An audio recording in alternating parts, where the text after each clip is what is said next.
사도행전 강해가 거의 끝나가죠. 28장은 사도행전의 마지막 장입니다. 사도행전은 성령행전이라고도 합니다. 성령님이 교회를 어떻게 일으키셨는지, 또 교회의 제자들 사도들을 일으켜서 열방 가운데 어떻게 선교하고 선교의 영으로 임하셔서 그곳 가운데 복음으로 하나님 나라를 확장시켜 가셨는지에 대한 아주 역동적인 이야기를 우리가 그동안 들은 줄 믿습니다.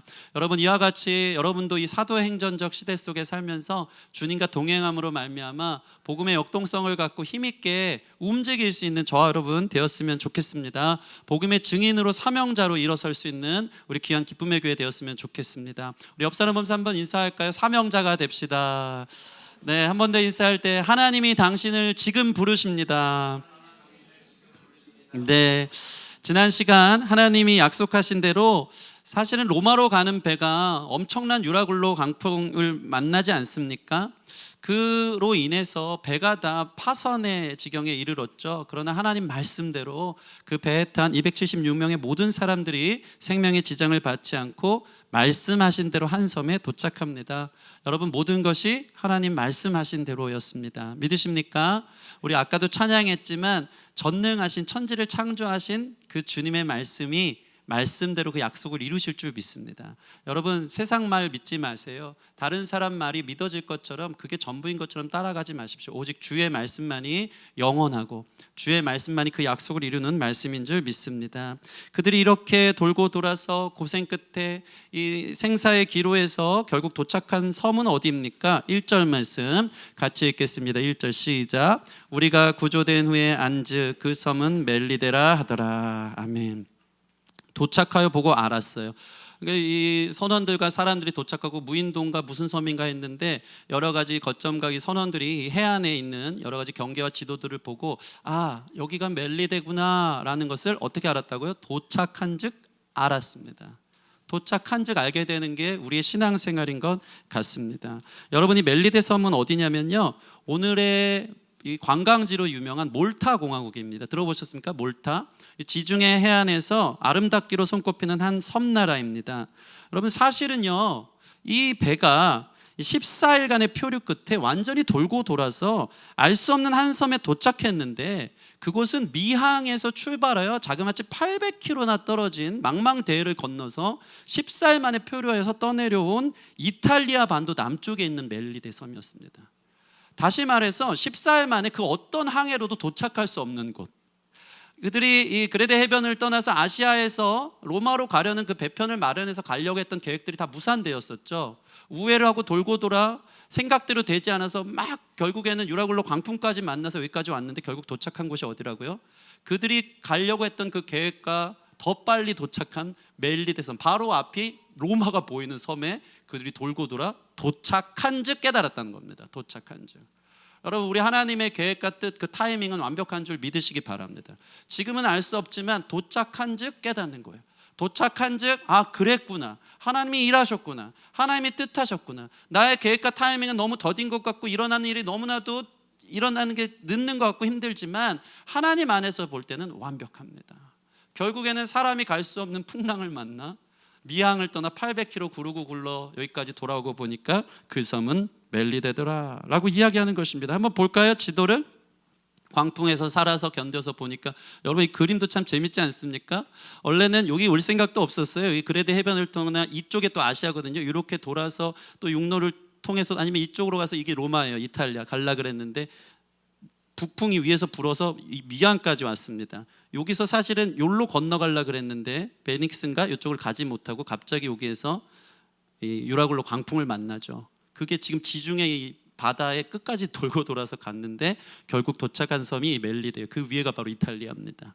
놀랍지 않습니까? 이 800km가 되는 하나님의 풍랑과 광풍 속에 그들은 지름길을 따라 멜리데 섬에 도착한 것입니다.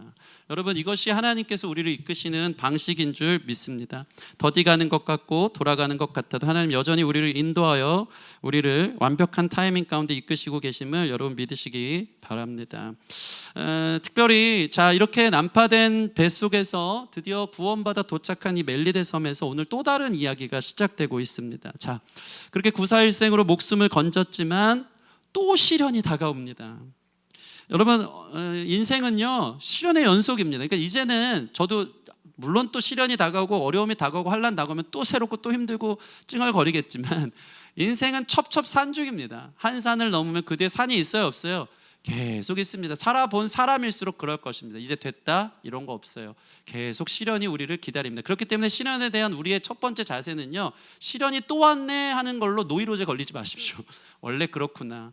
그러면 또 이것을 어떻게 감당해야 되지? 믿음의 태도가 필요한 겁니다. 오늘 말씀을 통해서 또 오는 시련, 바울이 그렇게 생명을 건져서 이제 구사일생으로 간신히 멜리데 섬에 도착했지만 또 시련이 온단 말이죠. 그 앞에 그는 어떠한 태도로 믿음으로 승리하여 서 있는지 오늘 말씀을 통해 발견하여서, 여러분, 말씀은요 우리의 인생에 그때그때 문제들을 해결하는 게 아니고요, 그때그때 문제에 대한 기본적인 자세를 가르쳐서요, 어떠한 문제든지 대하는 방식을 갖고 무게 있게 그것들을 이겨낼 수 있도록 이끄는 태도를 가르칩니다. 어떤 어려움이 와도 또 막 말씀 안에서 기적, 진짜 기적은요 말씀이 우리의 삶의 기반이 돼서요 어떻게 살아가야 되는지에 대한 그 능력을 준다는 거죠. 오늘 말씀을 통해 시련이 올 때 그리스도인들은, 시련이 없는 사람 없잖아요. 요즘도 많이 힘드시죠? 이 어려움과 환난 속에서 그리스도인들은 어떤 태도를 가져야 되는지에 대해서 오늘 말씀을 통해 함께 찾아보는 귀한 시간 되기를 원합니다. 첫 번째로요, 하나님께서 여러분에게 시련을 주십니까? 그 이유는 뭡니까? 하나님의 특별한 위로와 사랑을 경험하게 하기 위한 하나님의 은혜라는 것을 믿으시기 바랍니다. 여러분, 가까스로 구조된 멜리데 섬, 하나님의 역사 속에 생명을 건졌지만 이들에게 첫 번째 다가온 시련은요 혹독한 추위였습니다. 혹독한 추위. 여러분, 간신히 바다에서 옷이 다 젖어가지고 이제 겨울이 다가오는 추운 바닷바람에서 이 뭡니까 배 조각들을 타고 헤엄쳐서 그들이 목숨을 건졌단 말이죠. 섬에 올라왔을 때 그 무엇도 그들의 몸을 녹일 수 있었던 것이 없습니다. 특별히 2절 말씀 보시면요, 비가 오고 날이 참해라고 나와 있습니다. 마침 또 비가 와요. 여러분 생각해보세요. 얼마나 추웠을까요? 날이 찼다는 게 어떤 날이 찼냐면요, 이제 가을이 다 갔다는 거예요. 겨울이 왔다는 거예요. 겨울바람이 분다는 것입니다. 여기서 이 날이 차서 추운 겨울비가 내리는 듯한 비를 맞은 이 사람들은요 너무나 큰 시련이 온 거예요. 276명의 사람들이 도착해서 각각 바다에, 바위 위에 이렇게 앉아 있었는데 당장이라도 저체온증이 걸려서 죽을 것 같은 위기가 덜덜 떨면서 또 시작된 것입니다. 여러분, 원래 저도 군대에서 겨울에는요 추운 줄 알고 월동 준비를 하고 이 겨울 훈련을 들어가거든요. 우리 특공대 나오신 집사님도 잘 알 거예요, 그죠? 겨울에는 막 핫팩 여기저기 다 넣고 동상 안 걸리려고 조그만 데서 막 침낭 준비하고 간단 말이에요. 근데 언제 제일 많이 사고가 나는지 아십니까? 동사사고나 저체온증이나 이런 일이 언제 걸리냐면 늦가을에 많이 걸립니다. 그때는 월동 준비를 안 하고 그냥 이 정도면 괜찮겠지 했다가 밤에 기온이 산에서 거점을 잡고 자다가, 저도 그때 생각나요. 너무 추워가지고 잠을 한숨도 못 자고 이러다 죽겠다 해서 계속 뛰었어요. 그리고 낙엽 덮고 자다가 낙엽 바람이 싹 불면 낙엽이 또 날아갑니다. 그럼 또 낙엽 줍느라고 땀 흘리고 막 그러면서 너무나도 쉽지 않은 이 늦가을, 이러다가 큰일 나겠구나. 그때 저희 병장 고참들은요 이 늦가을의 추위를 이미 경험했는지 그렇게 낮에는 더운데 이 사람들이 막 침낭 같은 걸 준비하고 오더라고요. 그땐 몰랐습니다. 저는 그때 밤에 죽을 뻔했다는 거죠. 그러니까 사실 사람들이 대비를 안 한 상태에서 사실은 14일 동안 거의 탈진 상태에서 올라와서 이 비가 오고 날이 참에 이 저체온증에 걸려고 죽기 좋은, 딱 좋은 그런 살 속을 파는 듯한 이 추위가 그들을 엄습해 온 것입니다. 어떤 역사가 일어납니까? 우리 2절 말씀 같이 읽어보겠습니다. 2절 말씀 시작. 비가 오고 날이 참에 원주민들이 우리에게 특별한 동정을 하여 불을 피워 우리를 다 영접하더라. 아멘. 멜리데 원주민들이 있었습니다. 그들이 불을 피워서 그들을 환대하고 있습니다. 성경은요 오늘 2절 말씀 보면 따라해 볼까요? 특별한 동정, 특별한 동정을 주고 있다라고 이야기합니다. 이것은 인간이 할 수 있는 이 박의 정신이라고 할 수 있습니다. 그들을 보면서 특별한 동정을 그들이 베풀면서 추위에 떨고 있는 그들을 향해 불을 피워 영접해 주고 있는 것입니다. 여러분, 이게 기적입니다. 왜 기적인지 아십니까? 사실은요 서로 경계해야 되는 상황입니다. 그 당시에 헬라인들 또는 이방인들 외에 다른 사람들은 로마의 혜택을 받지 않았던 문명이 미개한 사람들 다 뭐라고 불렀죠? 성경에도 나오죠. 야만인들이라고 합니다. 원주민들은 다 토인이고 야만인 취급당했던 사람들입니다.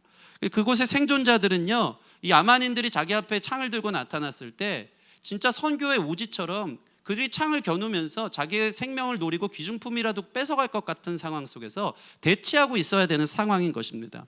원주민들은 또 어떤 마음이 정상이겠습니까? 자신들의 영토에 무단 침입한 이들을 죽일 수 있었을 것입니다. 보기만 해도 이렇게 흉악스럽게 생긴 로마 군대들과 또 그 밑에서 죄수들처럼 지금 착고를 차고 있는 그 죄수들의 모습을 보면서 이 사람들 그냥 한 번에 좀 쓸어버리자 하는 마음으로 사실은 서로 적대시할 수 있는 환경이 정상인 모습인 겁니다. 그런데 하나님이 어떻게 했다고요? 원주민들의 마음을 바꾸세요. 그들을 향한 특별한 동정으로 대우해서 그들에게 불을 피워 그들을 영접할 수 있도록 하나님의 위로가 그들에게 임하는 것을 보게 됩니다. 여러분, 삶이 비가 오고 마음이 추운 때가 있습니까? 요즘 그런 시기입니까? 하나님의 특별한 동정이 기다리고 있는 기적의 때임을 여러분 믿으시기 바랍니다. 오늘 본문 볼까요? 후반 보면 또 하나의 에피소드가 나오는데요. 드디어 그 멜리데 섬에서 석 달을 보내고 나서 마침 알렉산드리아에서 출발한, 이건 애굽의 북쪽이거든요. 알렉산드리아에서 출발한 호가 여러 번 이탈리아를 통해서 멜리데로 지나가는데요. 마침 알렉산드리아 호가 그곳에 도착했어요. 그래서 그 배를 타고 드디어 이탈리아에 도착합니다. 이 성경 14절부터 이렇게 보시면요, 12절부터 보면 수라구사를 지나, 이건 시실리아 섬의 한 도시입니다. 레기온, 이탈리아 반도에 드디어 이르렀고 마침 남풍이 불어요. 14절 보면 보디올, 드디어 로마의 가장 큰 항구에 도착한 것입니다. 자, 여러분 생각해 보세요. 드디어 로마에 바울이 발을 내딛었습니다. 드디어 로마에 도착한 것입니다. 바울의 마음이 어땠을까요? 감격하고 감사했을까요? 그렇지 않더라고요. 15절 보니까요, 자, 어떤 계기로 인해서 15절 하반절 보면 바울이 그들을 보고 하나님께 감사하고 그제서야 담대한 마음을 얻었다라고 얘기합니다. 이것은 무엇을 말합니까? 그가 로마에 딱 발을 디뎠을 때 그의 마음이 담대했다가 아니고요, 매우 위축되고 두려워했다라는 것을 볼 수 있습니다. 여러분 생각해 볼까요? 이 보디올 항구, 이탈리아 로마에서 가장 큰 항구는요, 지금까지 바울이 봤던 항구와는 비교도 안 되는 항구입니다. 그곳은 역사 속에서 가장 큰 항구입니다. 엄청난 로마의 위상을 나타내는 전함들, 엄청난 전함들이 그곳에 정박하여 있었고요, 부자들의 요트가 거기 있었고요, 무수한 선박들의 스케일들이 그 보디올 항에 있었던 것입니다. 그러니까 바울이요, 드디어 세계 중심의 로마에 하나님이 약속하셨던 그토록 그리던 로마에 도착했을 때 마음이 복잡해지기 시작한 것입니다. 담대한 마음이라기보다는요, 낯설고 무섭고 또 여기서 어떤 어려움과 시련이 다가올까, 그도 인간이기 때문에 얼마나 두렵고 위축되어져 있는지를 성경은 말하고 있는 것입니다. 특별히 바울이 영적으로 직감한 것 같아요. 그는 서바나, 스페인까지 가고 싶었지만 여기가 나의 생애의 마지막 땅이 되지 않을까. 실제로 이 사도행전이 끝나면서 그는 로마에서 순교당하지 않습니까? 그의 생애의 마지막 땅에 디뎠을 때 그의 마음이 어땠을까요? 너무나도 두렵고 위축되고 불안한 것은 사실인 것입니다. 그 마음이 너무 춥고 비가 내리고 있었던 것이죠. 그런데 이때 하나님이 어떠한 특별한 동정을 준비하고 계십니까? 14절 15절 보면 누가 기다리고 있어요? 14절 보니 거기서 형제들을 만나 이레를 머물고, 15절을 보니 형제들이 우리의 소식을 듣고 아비오 광장과 트레이스타 베르네까지 맞이하러 온 것이다. 여러분, 하나님의 동정, 하나님의 위로가 그의 마음을 알고 기다리고 있었던 것입니다. 여러분 생각해 보세요. 바울이 로마에 도착한 적, 가본 적 한 번도 없습니다. 근데 이 형제들은 누굽니까? 성경은 형제라 그래요. 그들이 갑자기 바울을 알아보면서 환대하면서 같이 2일 동안 7일 동안 수련회를 열고요, 바울이 왔다는 소식을 듣고 광장으로 마치 버스 정류장으로 마중 나오듯이 바울 목사님 오셨어요, 저희가 기다렸어요 하면서 그를 열광하면서 그에게 위로와 힘이 되었다는 것이죠. 어디서 나타난 사람들이겠습니까? 이들은 바로 로마 교회의 형제들이었습니다. 바울이 세운 교회가 아니에요. 로마 교회는 초대교회 성령 강림 사건 때 그 사람들이 성령의 방언을 받고, 그때 디아스포라 유대인들이 명절을 지키러 왔다가 그때 성령 받고 다시 자기의 본국인 로마를 향해 가서 거기서 세운 교회가 로마 교회예요. 사도 바울은요, 로마 교회가 있다는 얘기만 들었었어요. 그러고 나서 이 3차 선교 여행 때 로마 교회를 향해 편지를 한 통 써긴 했습니다. 그게 뭐죠? 우리가 오늘날 보는 로마서예요. 로마 교회를 향해 편지를 쓴 거예요. 한 3개월 전에, 여기 도착하기 3개월 이전에 오래도록 기록했다고 하는데 그게 바로 로마서입니다. 그러니까 로마 교회에 누가 있는지 모르지만 교회가 있단 말을 듣고 편지 썼던 거죠. 근데 이 편지를 보고 바울 목사님을 고대했던 이 형제들이 바울이 로마에 온 것을 기다렸다는 듯이 그를 맞이하고 환대하고 영접했다는 것입니다. 그때 바울이 마음이 어땠다고요? 15절 같이 한번 읽어보겠습니다. 15절 시작. 그곳 형제들이 우리 소식을 듣고 아비오 광장과 트레이스타 베르네까지 맞으러 오니 바울이 그들을 보고 하나님께 감사하고 담대한 마음을 얻으니라. 아멘. 할렐루야. 하나님의 위로를 통해, 하나님의 특별한 동정을 통해, 준비된 그 사람을 통해 여러분 마음이 담대해지기를 주님의 이름으로 축원합니다. 준비된 형제들이 있더라고요. 저는 목회를 하면서 이것들을 너무 많이 경험하고 있어요. 이번에 403호 공사도 기적입니다. 기적입니다. 돈이 너무 많이 불어가지고 한 1,000만 원 돈이 들어가는데, 여러분 기적과 같이 하나님께서 마련해 주셔서 우리 은희자매 기도한 것처럼 이 모든 것들을 완료하고 완공하고 그 안에서 우리 아이들이 뛰놀며 여름 성경 학교를 하게 될 줄 믿습니다. 어디서 생긴 걸까요? 하나님의 시련 앞에 하나님의 특별한 위로와 동정이 기다리는 것을 경험하시기를 바랍니다. 놀라운 기적입니다. 어저께 저희 예배팀이 전남 화순군까지 정말 멀더라고요. 휴게소를 2번 들리고 갔는데도 막 4-5시간 걸면서 힘들었습니다. 우리 성준 형제가 너무 힘들었어요. 지금도 너무 힘들어 보입니다. 노란 차 타고 혼자 막 죽어라고 서로 막 얼굴이 막 이렇게 다 붕 떠가지고 너무 힘들었습니다. 다리도 저리고. 갔다 왔어요. 갔다 왔는데 저에게는 참 특별한 동정의 한 목사님이 계셨어요. 저희를 그곳으로 불러주신 광주 본향교회라고, 광주에서 제일 큰 교회예요. 근데 거기에 지금 담임 목사님이 되셔서 오래 가셨어요. 사실은 대전의 은사 목사님을 제가 예전에 서울에서 강북 쪽에 있을 때 그곳에 같이 청년부 사역을 했었던 은사 목사님인데, 돌고 돌아서 광주까지 가셔서 사역을 하면서 이번 여름에 우리 예배팀을 부른 것입니다. 갔어요. 가서 예배인도를 잘했습니다. 반응들이 너무 좋았고요. 목사님에 의하면 저에게 문자 한 통이 왔는데 청년들이 큰 은혜를 받았다라고 해서 제가 얼마나 보람이 되고 우리 예배팀이 자랑스러웠는지 모릅니다. 토요일이 됐어요. 이 목사님이 11시쯤 이제 담임 목사님이니까 청년부 수련회를 참여하진 않고요. 장로님들 한 8분, 9분과 함께 이 멋진 대형교회 목사님의 아우라를 가지고 뒤에 조직의 보스처럼 이렇게 들어오시더라고요.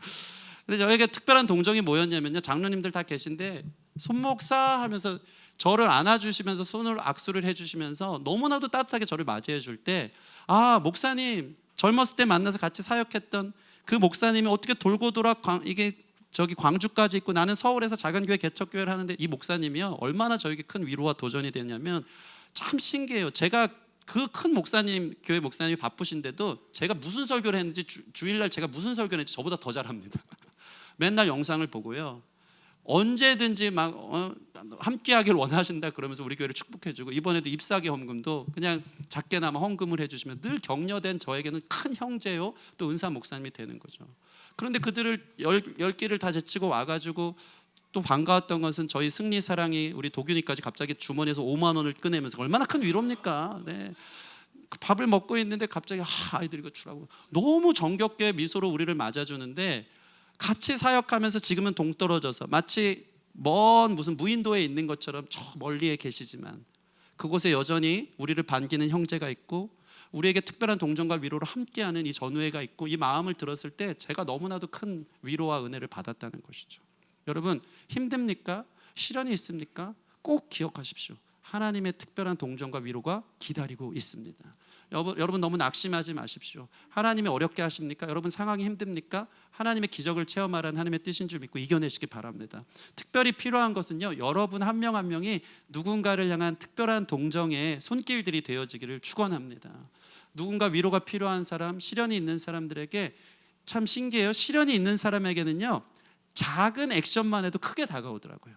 여러분, 힘들고 어렵고 홀로 작은 골방에서 신음하고 있는 그 사람들을 향해 작게나마 문자 한 통, 힘을 내어주는 그것들이 그들에게는 하나님을 만난 것 같은 위로와 특별한 동정으로 다가올 줄 믿습니다. 관심 가져주세요. 연락해 주세요. 그래서 하나님의 손길들이 시련이 있는 우리 모든 성도들 안에 여러분을 통해서 위로의 손길들이 되어지기를 소원합니다. 두 번째로, 시련이 올 때 우리가 가져야 되는 믿음의 태도는 무엇입니까? 바로 따라해 보겠습니다. 괜찮아, 오히려 좋아, 오히려 좋아입니다. 여러분, 이건 엄청난 믿음입니다. 시련과 환난이 나를 죽이려 하는데 오히려 좋아. 옆 사람한테 한번 이야기해 주세요. 괜찮아, 오히려 좋아. 여러분 믿으십니까? 이것이 그냥 무책임한 낙관론 긍정주의를 얘기하는 게 아닙니다. 오늘 말씀을 통해 왜 그게 가능한지 제가 항상 얘기하잖아요. 시련 속에서 우리는 죽겠네 하지만 믿음의 사람들은 어떻다고요? 죽게 있네, 죽게 있네. 여러분, 어떠한 시련이든지 오히려 좋을 수 있는 이유는 그 시련 뒤에서 그 모든 것을 붙잡고 계신 주님이 크시기 때문입니다. 시련 속에서 따라합시다. 하나님은 합력해서 선을 이루신다. 이것이 바로 우리가 믿는 예수님이고 복음인 줄 믿습니다. 여러분, 바울 보세요. 어떠한 시련이 다가옵니까? 3절 말씀 보시면, 자, 그는요 너무 추웠을 텐데 그는 또 섬김의 자리에 있습니다. 사람들은 다 불을 피워준 원주민들 주변에 막 삼삼오오 모여서 200명이 되는 사람들이 자기 몸을 가두고 있는데, 바울은 그 비 오는 상황에서 어디서 마른 장작을 구해왔는지 나무 한 묶음을 찾으려고 그 섬을 돌아다닌 것 같아요. 이 젖은 몸을 갖고 벌벌 떨면서, 자기도 저체온증에 걸릴 수 있는 상황에서, 탈진한 그 상황에서. 그러더니 마른 나무를 어디서 구해와가지고 그거를 불에다 넣으니까 어떤 일이 벌어집니까? 3절 말씀 같이 읽어보겠습니다. 시작. 바울이 나무 한 묶음을 거두어 불에 넣으니 뜨거움으로 말미암아 독사가 나와 그 손을 물고 있는지라. 마른 장작을 불에다 딱 던졌는데 이 마른 장작 속에 비를 피해 들어갔던 어떠한 독사 한 마리가 있었던 것 같아요. 그걸 던졌더니 불이 뜨거우니까 이 뱀이 뜨거워하면서 바울의 팔을 콱 무는 사건이 벌어집니다. 이 독사가 얼마나 큰 맹독을 가진 독사인지 원주민들은 딱 보면 압니다. 4절 말씀 보실까요? 시작. 원주민들이 이 짐승이 그 손에 매달려 있음을 보고 서로 말하되 진실로 이 사람은 살인한 자로다. 바다에서는 구조를 받았으나 공의가 그를 살지 못하게 함이로다. 이 독사를, 유명한 독사인 것 같아요. 멜리데 섬에서 이 독사에 물리면 사람들이 그 자리에서 즉사하는 것을 그들이 경험했던 것 같습니다. 원주민이 그 뱀이 바울을 딱 문거보면서 저 정의의 여신, 공의의 여신의 저주를 받아서 그가 심판받아 바다에서 살아왔을진 모르지만 뱀에 물려서 이렇게 죽는 심판과 저주를 받았구나. 여러분, 여기서 보면요, 그는 살인한 자로다라는 이야기를 이들이 왜 합니까? 바울의 손에는 뭐가 있었다고요?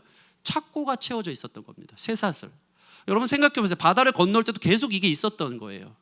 그 유라굴로 광풍 속에서도 죄수의 신분이었기 때문에 그걸 풀어주지 않고 힘들게 그 시간들을 견뎌내며 널조각을 붙들고 섬에 간신히 도착했는데, 사람들이 보니까 저 사람 여기 매달려 있는 거 보니까 죄수인데 죄가 있으면 벌을 받아야 되는데 어떻게 바다는 살아왔네? 그런데 아니나 다를까 맹독 독사가 그를 딱 문거보면서 저 사람 살인자가 분명하고 정의의 여신이, 공의가 그를 심판하려고 이 자리에서 그를 죽이는구나 하는 원주민들의 판단이 서기 시작한 것입니다. 그런데 어떤 일이 벌어집니까?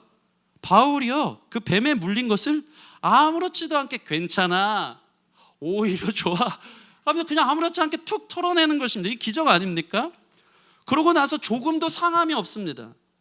사람들이 기다려요. 5절 6절 보실까요? 같이 읽겠습니다. 시작. 바울이 그 짐승을 불에 떨어뜨려 버림에 조금도 상함이 없더라. 그들은 그가 붙든지 혹은 갑자기 쓰러져 죽은 줄로 기다렸다가 오래 기다려도 그에게 아무 이상이 없음을 보고 돌이켜 생각하여 말하되 그를 신이라 하더라.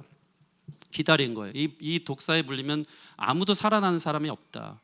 보나마나 팔이 부어오르기 시작할 거고 그가 무슨 호흡기가 막혀서 숨이 막혀 호흡곤란으로 죽을 것이다. 기다린 거예요. 근데 오래 기다려도 아무 이상이 없으니까 처음에는 저 사람이 신의 저주를 받아 죽을 살인자다 이런 얘기했다가 그가 그 뱀에 물려도 죽지 않으니까 뭐라고 합니까? 그를 신으로 여기기 시작한 것입니다. 알고 보니까요, 이 멜리데 섬의 원주민들에게는 어디나 종교성이 있고 토속 신앙이 있습니다. 토템 신앙이 있었던 거죠. 여기서 보면요 다 그런 표현이 있어요. 4절 보면요, 바다에서는 구조를 받았으나 그 유라굴로 광풍을 피해 온 것, 사실 바다 신인 티폰 신이라는 게 있는데요, 바다의 신을 뚫고 살아남은 것이 대단하다. 그는 바다의 죽음의 신을 건너온 대단한 사람이다. 그런데 사실 이 뱀도요 에키드나라고 하는 신입니다. 이 고대 문헌에 보면요 에키드나라는 신이 나오는데요, 뱀 모양을 하고 있는데 한쪽은 소녀고요, 한쪽은 모든 것을 개걸스럽게 먹어치우기 위한 거대한 뱀을 상징하는 그러한 에키드나라는 표현이 이 독사에게 나오는 거예요. 그러니까 이들이 무속신앙 속에서 저 사람이 바다신도 뚫어내더니 뱀신도 이기는구나. 그러니까 뭐라고 합니까? 저 사람은 그 모든 신보다 뛰어난 신이구나. 완전히 종교와 토템 신앙, 무속 신앙에서 그들을 판단하고 있습니다. 그런데 가만히 한번 생각해 볼까요? 세상의 모든 논리는, 세상의 모든 복음을 제외한 종교는 다 이렇습니다. 다 자력 구원이에요. 스스로가 잘못해서 신의 저주를 받아 죽든지 아니면 스스로가 잘하면 신격화됩니다. 자기에게 인생의 실패와 성공이 있어요. 자기가 못하면 너는 이걸 못했기 때문에 다 인과응보입니다. 권선징악이야. 못했으면 신의 저주를 받아 주고, 너가 그렇게 된 이유는 다 이유가 있을 거야. 너 책임이야. 세상은 그렇게 말한다는 거죠. 근데 또는 이 내 책임을 다 이겨내서 결국엔 사람들이 인정하는 그 높은 자리에 올라갔을 때는 당신은 신입니다.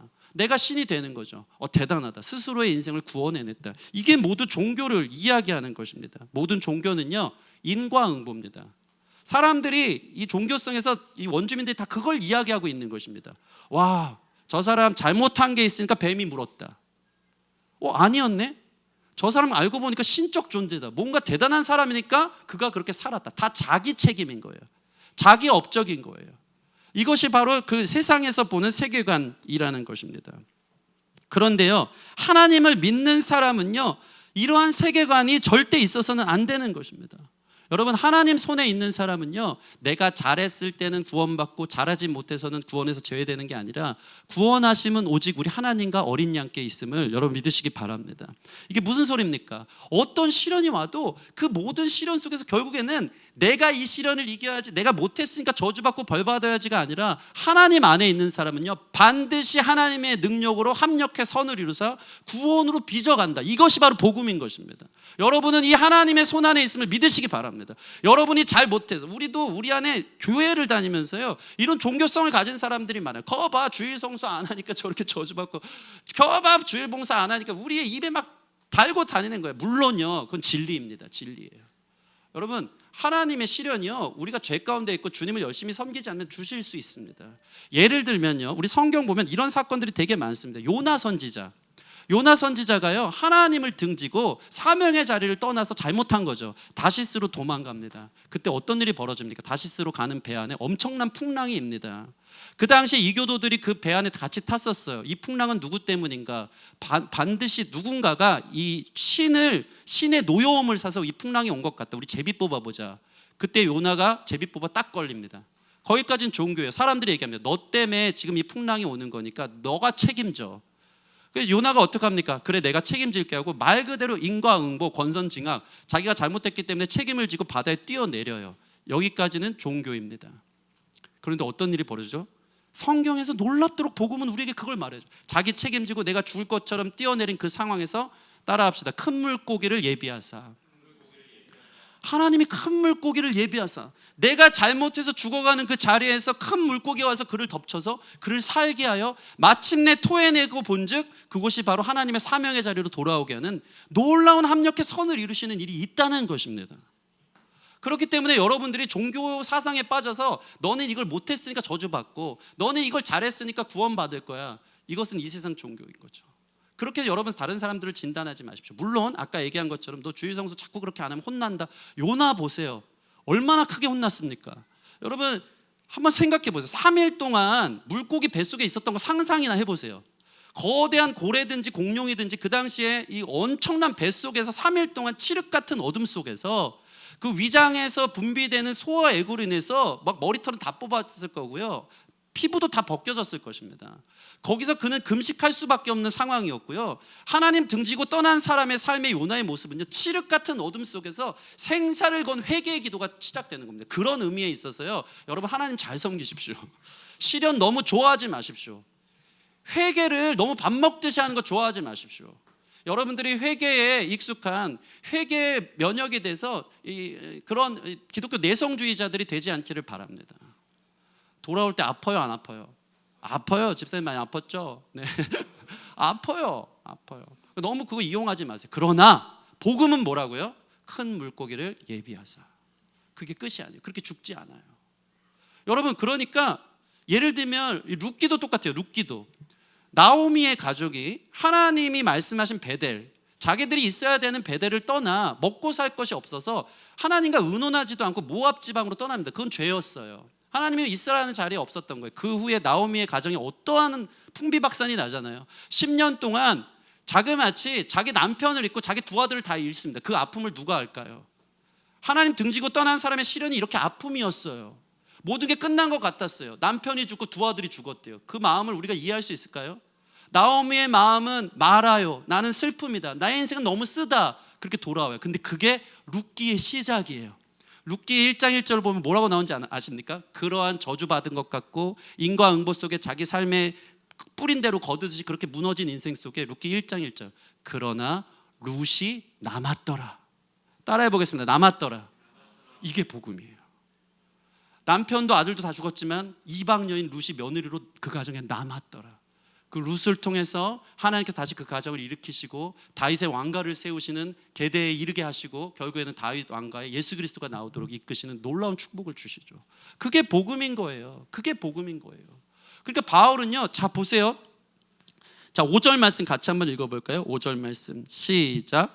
바울이 그 짐승을 불에 떨어버림에 조금도 상함이 없더라. 아멘. 여러분 삶에 시련이 옵니까? 이 시련을요, 다른 사람들은요, 뱀신이 물었다, 그 강력한 저항력으로 너가 다시는 일어설 수 없는 고통과 어려움들이 너의 팔을 물어버렸기 때문에 너는 이것으로 죽을 거야 라고 얘기하지만요, 성경은요 2가지 표현합니다. 5절 보면 바울을 뱀신이 아니라 그 짐승, 아무짝에도 나에게 능력을 행할 수 없는 그 짐승밖에 되지 않는 것, 그것을 어떻게 해요? 불에 떨어뜨려 버림에 조금도 상함이 없더라. 여러분 시련이 옵니까? 어떤 고통과 환난이 여러분 가정 가운데 옵니까? 말로 내가 다 감당할 수 없는 가정의 위기, 자녀의 위기, 건강의 위기, 미래의 위기들, 어려움들이 없지 않잖아요. 그걸요, 나 이것 때문에 죽을 거야 하지 마시고요, 짐승 취급하십시오. 아무렇지 않게 떨어뜨려 버리십시오. 왜? 그 모든 것을 통해 하나님이 우리를 합력해 선을 이루사 구원으로 이끄실 거기 때문에. 그러니까 시련 때문에 위축되는 것은 그리스도인이 아닙니다. 시련 때문에 힘들고 어렵고 그것 때문에 막 마음이 힘들 수 있겠지만, 하나님 왜 나에게 이것을 주셨지? 어떤 뜻이 있을까? 나를 더 구원하게 하시려고, 합력해 선을 이루시려고 나에게 이런 뜻을 주시는구나. 그것이 바로 믿음을 가진 사람들의 성숙한 태도라는 것입니다. 여러분 시련이 와도 두려워하지 마십시오. 그냥 별거 아닌 것처럼 오히려 좋아. 하나님 이것을 통해 나를 돌이키시고 이것을 통해 하나님의 뜻이 있구나, 합력해 선을 이루시는구나, 하나님 무슨 계획이 있으셔서 그러시죠? 다 지나가는 일 속에 하나님의 뜻만 남기 때문에 시련이 와도 괜찮아, 오히려 좋아 할 수 있는 저와 여러분들이 되었으면 좋겠습니다. 한번 재밌는 예화인데요, 어떤 목사님이 영국에 선교를 가셨어요. 근데 영국도 섬이기 때문에 도착하기 전에 제주도 가신 분 몇 번 있을 텐데, 제주도 내릴 때 되면 꼭 비가 그렇게 와요. 그래서 막 난기류에 휩싸여서, 특별히 제주 항공 이거 타면 비행기가 프로펠러가 달린 작은 비행기잖아요. 제가 예전에 제주도에 내리면서 죽을 뻔했습니다. 같은 경우 놀이기구도 못 타는데 비가 오는 난기류를 만나서 비행기가 한번 떨어지기 시작하니까요, 한없이 떨어지더라고요. 이러다 이게 비행기가 추락하는 거 아닌가, 한없이 떨어지고 또 윙 올라가고 막 정신이 없었습니다. 제가 얼마나 그때 막 고개를 숙이고 주님 앞에 회개 기도하면서 내가 이 난간 그 손을 얼마나 세게 비행기 옆에 손잡이를 잡았는지 나중에 손이 다 어려울 정도, 나 이러다 죽겠구나, 떨어진다 막 이러면서 그러다 살고 이거 큰일 났다 막 이러고 있었던 거예요. 근데 아마 영국도 섬이기 때문에 내릴 때 비도 잦고 하니까 막 어려운, 랜딩할 때 어려운 일들이 있었나 봐요. 근데 영국행 비행기를 탄 이 목사님이 또 막 한없이 떨어지니까 옆에서 사람들이 소리를 치고 난리가 난 거예요. 야, 큰일이다, 막 이러고 있었던 거예요. 근데 그 옆에서 이 목사님을 본 한 성도가 너무 궁금해서 목사님을 보니까, 목사님은 아무렇지도 않게 그냥 이게 팔짱 끼고 눈을 감고 이러고 편안하게 훅 떨어지든지 올라가든지 그러고 있는 거예요. 그 성도가 물어봤대요. 목사님 무섭지 않으세요? 어떻게 그렇게 편안하세요? 평안하세요? 물어봤더니 그 목사님 명언을 날립니다. 아니 이보게 한번 생각해 보게나, 내가 착륙하면 영국이요, 추락하면 천국 아니겠나. 여러분 우리 인생은요, 착륙하면 영국, 추락해봤자 천국입니다. 믿으십니까? 우리 시련이요, 우리를 죽이지 못해요. 여러분 우리 인생은요, 죽음이 와도 부활케 하고요, 위기는 기회가 되고요, 심판이 와도 그것을 통해 구원하시는 주님의 손에 붙들려 있는 것입니다. 어떤 모양으로 가든지 하나님 백성을 하나님 포기하지 않으시고 이르시기 때문에 어떠한 시련이 와도 나는 죽지 않는다. 믿으십니까? 주님께 있다. 이 태도로 불에 그냥 떨어뜨려 버리듯이 다 떨어낼 수 있는 저와 여러분들이 되어지기를 바랍니다. 이제 마지막 세 번째로, 이 시련 앞에 우리가 가져야 될, 견딜 수 있는 믿음의 자세는 무엇입니까? 바로 시련이 올 때 하나님의 특별한 뜻이 있다는 것을 기억하며, 특별히 나의 시련을 통해 하나님의 영광을 드러내고자 한다는 것을 여러분 기억하셔야 됩니다. 우리 그리스도인들에게 오는 시련은요, 물론 하나님의 시험과 또 어려움 속에서 돌이키고자 하는 뜻도 있지만, 복음을 전하고 하나님의 나라를 위해 싸우는데 시련이 오잖아요. 그 시련은요, 반드시 하나님의 영광을 드러내기 위한 통로가 된다는 거예요. 여러분 안에 이런 시련을 경험했으면 좋겠습니다. 보세요. 사도 바울에게 뱀에 물리는 시련이 있었어요. 근데 그 시련을 이겨내자 어떤 일이 벌어집니까? 그를 신이라고 추대하기 시작하면서 7절부터 우리 10절까지 같이 한번 읽겠습니다. 7절부터 10절 시작.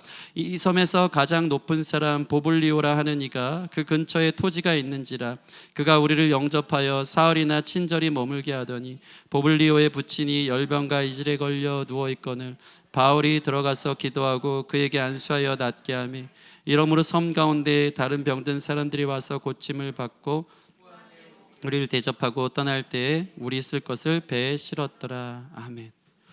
시련이 왔어요. 근데 그것을 주님 안에서 이겨낸 것입니다. 사람들이요, 이 시련을 이겨낸 그 시련을 통과하는 바울의 모습을 보면서 하나님께서 그를 통해 영광 받으시고 싶으셨는지 그 멜리드 섬의 가장 큰 추장인 보블리오라는 사람이 와가지고 그를 3일 동안 잔치를 베풀어주면서 친절하게 머물게 하는데 그 상황 속에서 바울이 환대를 받으면서 8절 9절 보면 부친이 열병과 이질에 걸렸는데 바울이 기도하여 낫게 하고 또 섬 가운데서 다른 병든 사람들도 와서 다 고침을 받게 하여 하나님께 영광을 돌리게 했던 놀라운 기적을 우리는 볼 수 있는 것입니다. 여러분, 그리스도인들이라고 시련이 없지 않습니다. 제가 얘기 드렸잖아요. 예수님 믿으면 내 인생에 고난이 없다. 아니요. 그리스도인들은요 고난이 없지 않습니다. 그러나 고난을 통과하게 하십니다. 그러면요 세상 사람들은요 너는 이런 시련과 환난 속에서 어떻게 그걸 그렇게 의연하게 잘 통과해내지? 그럴 때 우리는요 하나님의 기적과 이적은 뭡니까? 이 일이 일어났지만 이 일은 예수님이 하신 거야 하면서 그렇게 손가락을 가르치듯이 내가 이 시련을 통과할 수 있었던 것은 하나님의 역사하심이야. 하나님께 영광을 돌리는 데 이르는 거예요. 그럼 그 사람들이 하나님의 영광을 보는 거예요. 야, 나와 같은 시련에 있는데 너는 하나님 때문에 이렇게 평안하구나. 하나님 때문에 이 병에서 고침을 받구나. 하나님 때문에 놀라운 기적과 역사를 체험하는구나. 그러면서 하나님의 영광의 도구로 우리를 쓰신다는 것입니다. 여러분, 시련이 옵니까? 주의 영광을 나타내는 도구가 되어지기를 바랍니다. 하나님께서 여러분에게 시련을 줍니까? 하나님 믿는 사람의 태도를 이겨내십시오. 반드시 그것을 보면서 너의 하나님은 진짜 하나님이야 하면서 믿음을 따라가는 자들 안에 놀라운 기적과 이적을 베풀어 주실 줄 믿습니다. 우리 마가복음 한번 볼까요? 이 믿음을 따라 사는 사람들에게 이러한 기적이 있겠다고 하는데 바울이 지금 그 행로를 그대로 걷고 있습니다. 마가복음 16장 17, 18절 같이 읽겠습니다. 16장 17, 18절 시작.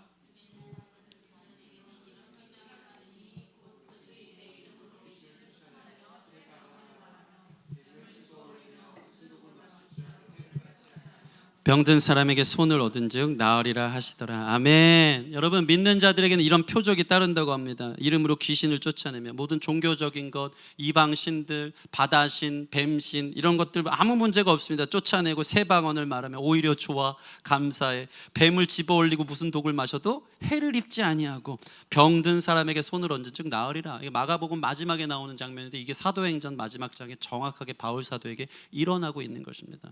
여러분, 이 기적과 이사의 하나님을 믿으시기 바랍니다. 시련을 극복하여 이겨낼 수 있는 힘을 하나님이 주십니다.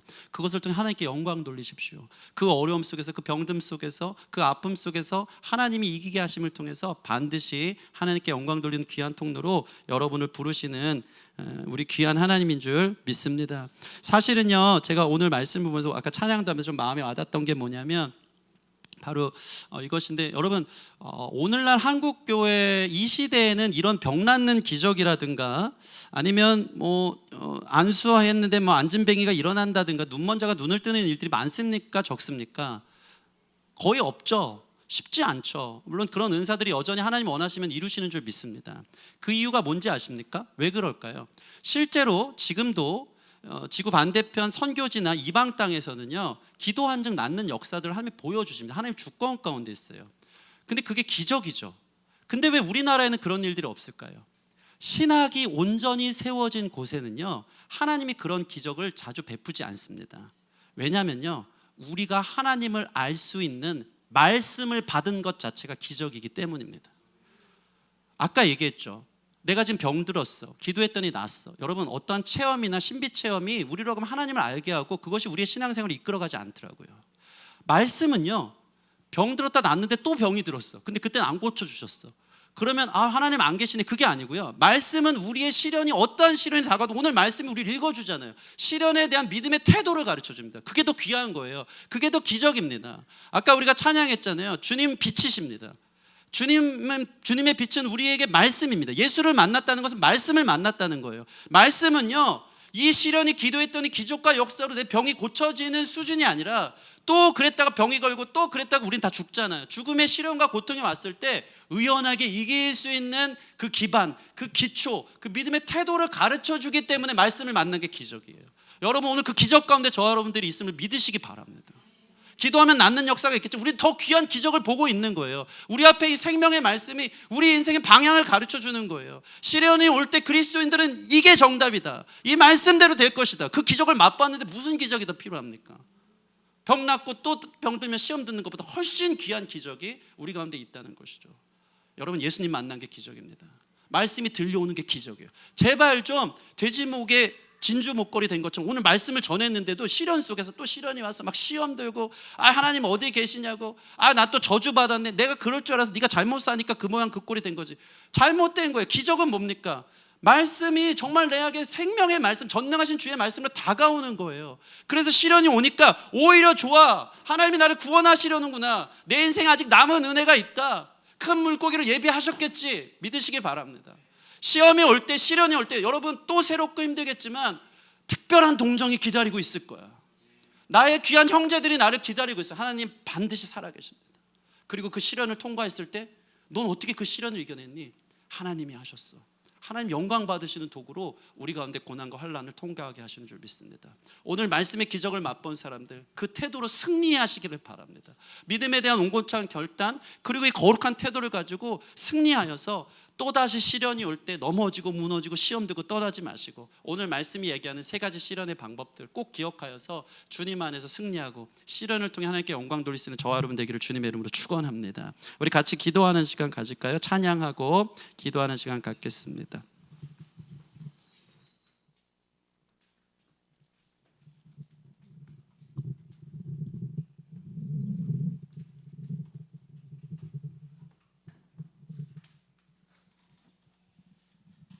나의 하나님 함께 찬양하시겠습니다.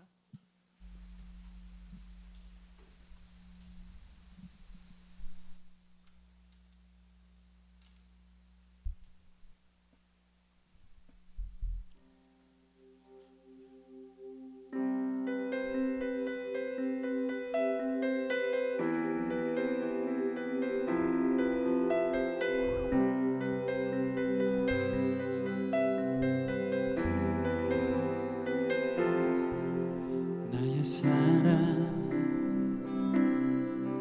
너는 어여쁘고 참 귀하다. 어느 보석보다 귀하다. 내가 사랑스럽지 않을 때 너를 온전히 사랑하고 너와 함께하려 내가 왔노라.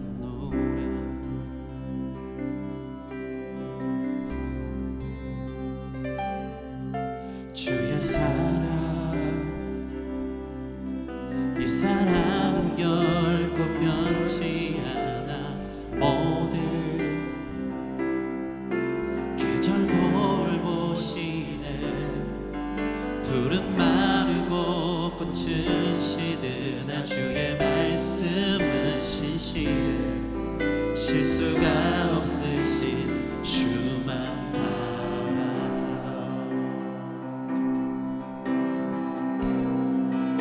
주님의 나라와 뜻이 나의 삶 속에 임하시며 주님 알기를 주만 보기를 선하게.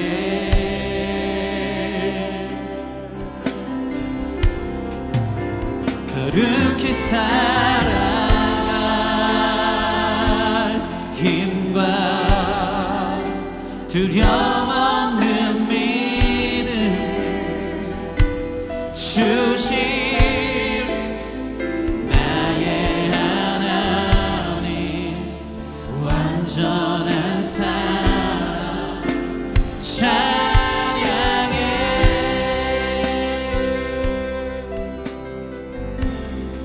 주의 사랑, 주의 사랑, 이 사랑 결코 변치 않아. 모든 계절 돌보시네. 믿으십니까?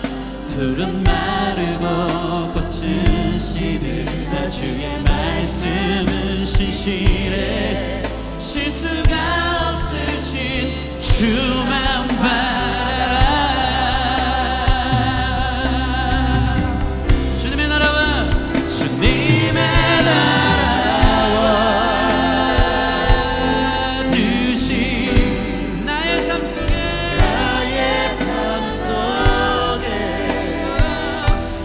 임하시면 주님 알기를 주만 보기를 소망해. 거룩히 살아갈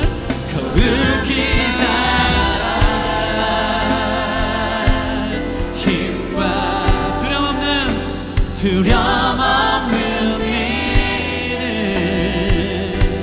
주신 나의 하나님. 완전한 사랑,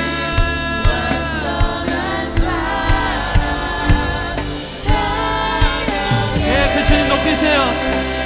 우리 환난과 시련 가운데 계신 주님을 높이세요. 찬양하리. 만군의 주, 영원히 함께하시. 가장 존귀한 주님, 존귀하신 사랑의 왕, 영원히 또 지하시네. 주님의 나라와 주님의 나라와 오 주님 뜻이 오 주님 나의 삶 속에 주님 임하시며 주님 알기를 주만 보기를 아멘 소망해. 우리에게 말씀하십니다. 거룩히 살아갈 힘과 두려움 없는 믿음 주신 나의 하나님, 완전한 사랑 찬양해. 주님, 우리의 모든 계절을 돌보십니다. 주님의 사랑은 완전합니다. 그분은 우리를 떠나지 않습니다. 그것이 복음입니다. 주님의 손안에 우리 인생의 시련과 환난 고난이 나를 사방에서 우겨싸며 죽일 것 같은 일들이 넘칠 때라도 우리 주님이 그 문제 위에 계신 줄 믿습니다. 풍랑보다 강하신 주님이 전능하신 창조주이시기에 그분의 손안에 모든 것이 있기에 우리는 시련 앞에서 벌벌 떨고 그 신이, 그 문제가, 그 귀신이, 그 역사가, 여러분 그런 것 그냥 털어버리십시오. 짐승만도 못한 그 문제입니다. 아무것도 아닙니다. 털어버린 즉 이유가 뭡니까? 오히려 좋아. 하나님 구원하시려고, 하나님 계획하시려고, 나를 통해 이 시련을 통과해 아무렇지 않게 평안하게 이 시련을 통과해 주의 영광 나타내시려고, 이 시련을 통해 특별한 위로와 동정이 기다리고 있도록 하나님 체험하도록 이끄시려고. 그게 어디 나와 있다고요? 말씀에 있습니다. 그 말씀을 들었어요. 오늘 하나님 우리 가운데 일하실 줄 믿습니다. 시련은 반복될 거예요. 또 우리를 그 시련의 풀무불 가운데 우리를 던지실 거예요. 그러나 말씀이 뭐라고 말합니까? 그건 위기가 아니고 기회예요. 심판이 아니라 구원이야. 그것을 통해 하나님이 우리를 통해 당신의 영광을 나타내고자 우리를 쓰시고자 하는 사명자의 걸음 가운데 나타난 겁니다. 하나님 달게 받고 이겨내고 오늘 말씀을 주신 그 기적을 맛보아 시련 앞에 주님 기뻐하는 거룩한 태도로, 두려움을 이길 믿음으로 승리할 수 있도록 이끌어 주시옵소서. 우리 같이 주여 한번 크게 부르고 기도하도록 하겠습니다. 함께 기도합시다. 주여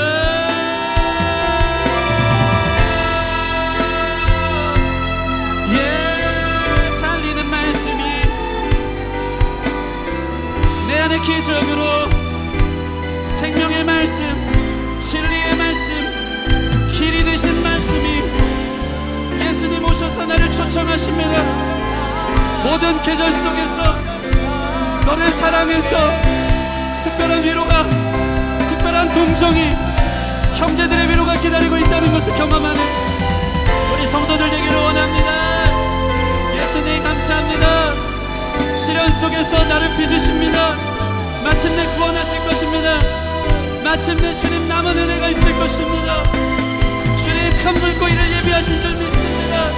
주를 바라보는 믿음으로 승리케 하여 주시고 주님께 영광 돌릴 수 있도록, 하나님 나를 신뢰고 말하는 것 아니라 나의 참신이신 하나님이 인도하셨다면 주께 그 이적과 기사의 역사를 올려드려 주님의 영광을 드러낼 수 있는 우리 모든 성도들이 될 수 있도록 역사하여 주시기를 원합니다.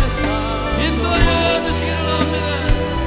만군의 주님, 일하시는 주님, 말씀을 믿게 하여 주시옵소서. 말씀을 듣게 하여 주시옵소서. 말씀의 기반에 우리 인생을 두게 하여 주시옵소서. 깨닫게 하여 주시옵소서. 위로하여 주시옵소서. 거룩히 살아야 힘과 두려움 없는 믿음 주신 나의 하나님, 완전한 사랑 찬양해.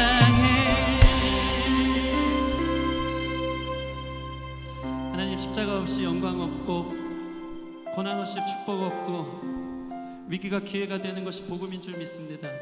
심판이 구원이 되게 하시고 나의 시련이 하나님의 영광을 드러내는 도구가 되게 하시는 줄 믿습니다. 이 세상 수많은 시련과 환난과 괴로움, 인생의 무게 속에 넘어지는 사람 너무 많지만 주님이 오늘 우리에게 기적을 베풀어 주셨습니다. 말씀을 주셨습니다. 말씀은 우리 인생의 길과 진리요 생명인 줄 믿습니다. 갈 바를 알지 못하고 시련과 환난 속에 넘어지고 가정의 문제, 직장의 문제, 자녀의 문제, 건강의 문제, 미래의 문제 하나 넘었더니 또 시련이 다가오고, 하나님, 사도 바울에게 이것이 얼마나 큰 상처였을까요? 우리 인생과 똑같은 것 같습니다. 그렇게 말씀으로 여기까지 와서 간신히 멜리데 섬에 살아서 구조됐는데 또 추위가 엄습합니다. 간신히 이겨냈는데 또 뱀이 물어버립니다. 어려운 일들의 연속이지만 그동안 걸어온 주님, 말씀하신 주님을 믿고 의지하여 이 문제 아무것도 아니야 훌훌 털어버릴 수 있는 믿음의 사람들 일어나게 하여 주시옵소서. 시련 앞에서 그래 맞아, 하나님의 위로가 기다리고 있구나. 하나님, 우리가 걸으면 걸을수록 경험하게 되는 줄 믿습니다.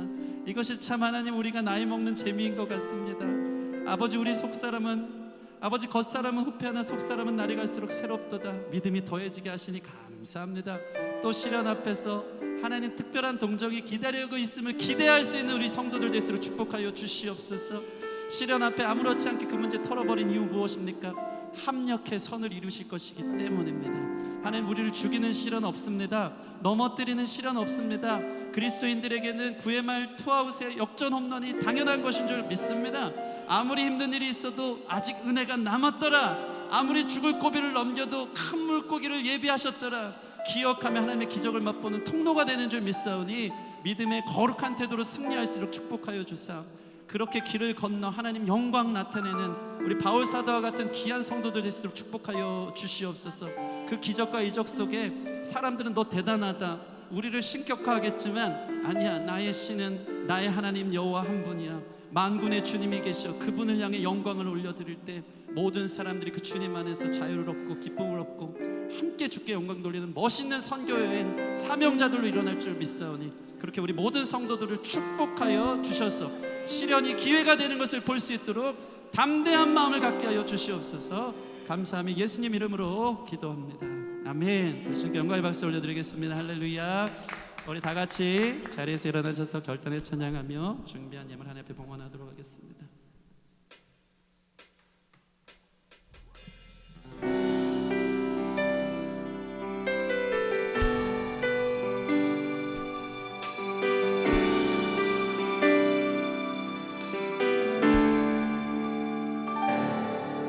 아무 자격 없는 나를 불러주신 주님,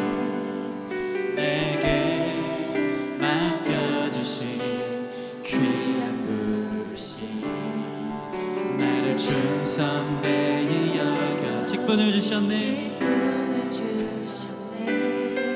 주의 증인으로 세워주셨네. 믿으십니까? 보배로운 예수 그리스도 내 안에 계시. 우리 삶은 깨질지어도 깨진 질그릇 나를 통해 은혜의 빛 밝히시네. 내가 달려갈 길과 주 예수께 받은 사명 곧 하나님의 은혜에 복음 증거하니 내 생명조차 조금도 아끼지 않고 내게 주신 아멘. 길을 걷네. 선포합시다. 사방에 둘러싸여도 답답한 바다심 중에도 나는 멈추지 않네. 주가 함께 하시니 예수의 생명이 우리에게 나타났으니 생명의 역사가 죽을 영혼을 살리시리라.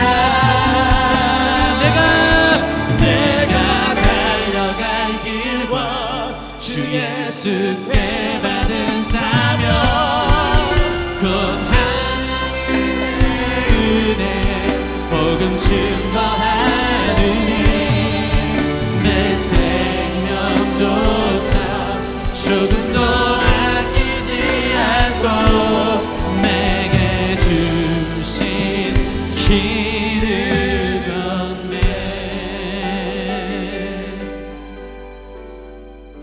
기도하겠습니다. 하나님 감사합니다. 물질이 우리의 시련을 극복하게 하는 것이 아니라 주의 말씀인 줄 믿습니다.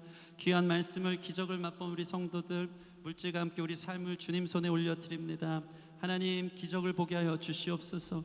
온전히 통과하게 하여 주시옵소서. 주님과 함께 동행하여 하나님께 영광 돌리는 과정이 될 수 있도록 주의 큰 뜻을 경험하는 과정이 될 수 있도록 주님의 한없는 위로를 경험하는 과정 될 수 있도록 성도들을 이끌어 주시옵소서. 아버지 물질 쓰는 그 삶의 영광 나타나고 물질 때문에 궁핍한 당하는 성도 없도록 주님께서 날마다 일용할 양식으로 덧입혀 주시옵소서.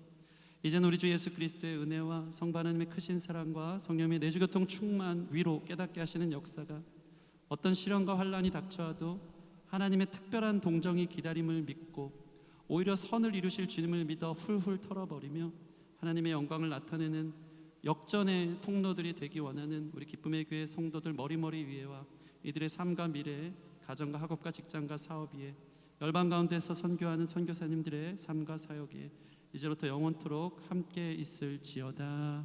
아멘.